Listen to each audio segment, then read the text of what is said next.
मैं जानना चाहती हूँ कि आपको क्या लगता है कि अखंड भारत पॉसिबल है कि नहीं? एंड सबसे पहले इससे पहले आप ये आंसर करें, पहले ये अपना विज़न बता दें कि अखंड भारत आपके नज़रिए में क्या है? दरअसल उनको इस चीज़ का भी है कि वो कहते हैं कि ये जो अखंड भारत का नैरेटिव है, ऑब्वियसली इसको भी इग्नोर नहीं करना या इसकी भी वो खिलाफ-वर्ज़ी या नहीं कर रहे। प्राइम मिनिस्टर नरेंद्र मोदी की पार्टी है, उनका जो बेसिक ऑब्जेक्टिव है, थीम है, वो तो इस खित्ते के अंदर बैठे हुए हैं ना, ये जो अखंड भारत नैरेटिव। ये पाकिस्तान क्यों आ रहा? आपने ऑस्ट्रेलिया को बाप बनाया, ठीक है, आपने और सारे मुल्कों को बाप बनाया, एंड में आपने न्यूजीलैंड को भी बाप बनाया, लेकिन बाप जो असली था आपने उसको बाप नहीं माना, इसलिए आप हारे। मैं ठीक कह रहा हूं? अब डॉक्टर हैपरमैन जैकब भी इसके ऊपर बात करते हैं कि जो चाइना का जो बढ़ता हुआ इन्फ्लुएंस है खित्ते के अंदर, वो एक बहुत बड़ा चैलेंज है और सारी की सारी जो इंडिया की वो जिसे कहते हैं ना aspirations to be a great power, उसको बड़ा वो कर्टेल करते हैं कि अगर आप अपने यहाँ से टेररिज्म को कंप्लीटली ना से, लेकिन कुछ किसी हद तक अगर आप कंट्रोल नहीं कर पाएंगे और आप ये चाहेंगे कि सन को भी इनवाइट किया जाएगा, तो ऐसा होता हुआ कम से कम हमें तो दिखाई नहीं दे रहा।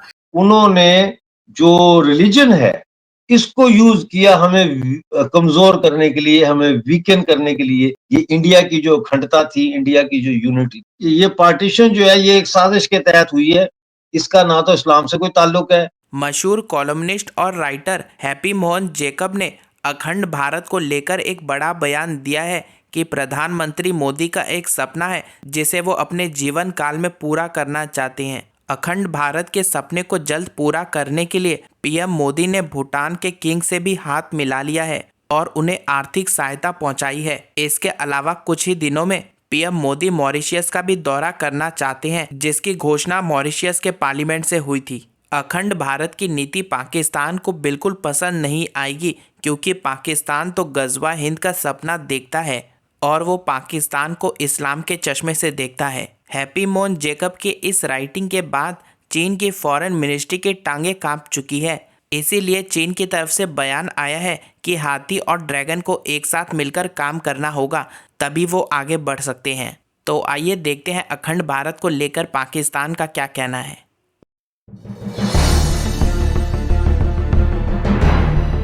एंड मैं चाह रही हूँ कि इस इंटरव्यू में थोड़ा सा डीप डाइव करें। तो मैं जानना चाहती हूँ कि आपको क्या लगता है कि अखंड भारत पॉसिबल है कि नहीं? एंड सबसे पहले इससे पहले आप ये आंसर करें, पहले ये अपना विजन बता दें कि अखंड भारत आपके नजरिए में क्या है? Yes. Thank you very much for having me Lubna ji. देखिए, अखंड का मतलब होता है अनडिवाइडेड या यूनाइटेड। अखंड, तो अखंड भारत का मतलब है अनडिवाइडेड इंडिया, यूनाइटेड इंडिया। और ये एक रेफरेंस के तौर पे भी आप इसको समझ सकते हैं कि आज का जो इंडिया है, पाकिस्तान है, बांग्लादेश, नेपाल, भूटान, श्रीलंका और कुछ टाइम पर अफगानिस्तान और म्यांमार जिसको बर्मा बोलते थे और तिब्बत, ये सब अखंड भारत था। ये सारा अखंड भारत, बल्कि इससे भी आगे था। कंबोडिया में और इंडोनेशिया में आप देख सकते हैं कि आज भी वहां पे सनातनी कल्चर या हिंदू कल्चर कह ले, उसके ना सिर्फ हमें इंग्रेडिएंट्स उनके कल्चर में मिलते हैं, बल्कि टेम्पल्स मिलते हैं, ऐसे आर्टिफैक्ट्स मिलते हैं थाउजेंड्स ऑफ इयर्स ओल्ड, जिनसे ये साबित होता है कि ये सिविलाइजेशन जो है ये वहां तक फैली हुई थी। अब जो अखंड भारत है, हिस्टोरिकली उसको मौर्य डायनेस्टी, गुप्ता डायनेस्टी और मुगल एम्पायर और 1947 तक किसी हद तक ब्रिटिश एम्पायर के हवाले से भी देखा जाता है। इन दैट रेफरेंस भी देखा जाता है कि भाई ये एक था। और इसका सबसे बड़ा जो इसका वो बात करता है, इस पे प्रमोट करता है अखंड भारत के आइडिया को, वो है इंडिया की राष्ट्रीय स्वयं सेवक संघ, आरएसएस जिसको बोलते हैं, और जिसको बहुत ही ज्यादा जो है वो टैबू बना दिया गया है हमारे कल्चर में कि पता नहीं आरएसएस जो है ये कोई फासिस्ट ऑर्गेनाइजेशन है, ये नाजी है, ये हिटलर है। हालांकि इसका नाम ही है राष्ट्रीय स्वयं सेवक संघ। ये एक सेवक संघ है, एक खिदमत करने वाली है, और ये उस कल्चरल हेरिटेज को ओन भी करते हैं और कल्चरली और पॉलिटिकली एक यूनिफाइड इंडिया की बात करते हैं।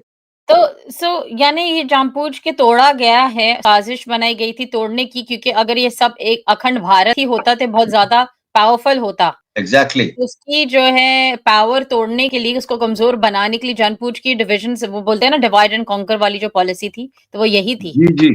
बिल्कुल यही था। और आप ये देखिए ना कि ये दुनिया का सबसे बड़ा इकोनॉमिक पावर हाउस होता। प्राइम मिनिस्टर नरेंद्र मोदी की पार्टी है, उनका जो बेसिक ऑब्जेक्टिव है, थीम है, वो तो इस खित्ते के अंदर बैठे हुए हैं ना, ये जो अखंड भारत नैरेटिव, यानी कि पाकिस्तान, इस खित्ते के अंदर जितने भी इलाके हैं जहां पे कभी वो अपने मैप की बात करते हैं, जैसे फॉर एग्जांपल इंडियन पार्लियामेंट के अंदर जो मैप लगाया हुआ है उसकी बात करते हैं, चाइना का इन्फ्लुएंस है।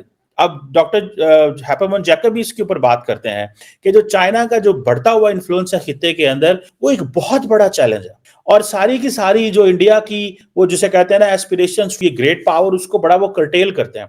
अब फॉर एग्जांपल चाइना के जो बेल्ट एंड रोड इनिशिएटिव है और इसके जो इकोनॉमिक एंड मिलिट्री प्रेजेंस है खित्ते के अंदर, वो बढ़ रही है, जैसे वो पाकिस्तान को देखते हैं। अब जब फॉर एग्जांपल अगर आप मिलिटरीली देखेंगे कि इंडिया जो मिलिटरीली देखेंगे तो आपको पता चलेगा चाइना बड़ी मिलिट्री पावर है, पाकिस्तान उतनी बड़ी मिलिट्री पावर नहीं है चाइना जितनी, लेकिन पाकिस्तान के पास मिलिट्री कैपेबिलिटी, स्ट्रॉन्ग एयरफोर्स, बड़ी फौज, Pakistan does have that, actually उसकी कैपेबिलिटी उसके अंदर मौजूद है। सो हम अपनी मिलिट्री पावर से अपना ग्रेटर इन्फ्लुएंस एस्टैब्लिश नहीं करना चाहते, लेकिन हम डेफिनेटली अपने इंटरेस्ट को तो वॉच कर सकते हैं। And definitely China can not, India can not dictate Pakistan, India cannot dictate China, but what to whom India can dictate, definitely the other countries. So वो कहते हैं, जयशंकर, उनका हैप्पीमोहन जैकब का कहना यह है कि यहां से निकलो, यहाँ पे Pakistan and China they are bigger players, China का इन्फ्लुएंस भी बढ़ रहा है, इकोनॉमी भी बढ़ी है, so go deep into the other world, Africa में जाओ, इंडियन ओशन में जाओ, साउथ ईस्ट एशिया में जाओ,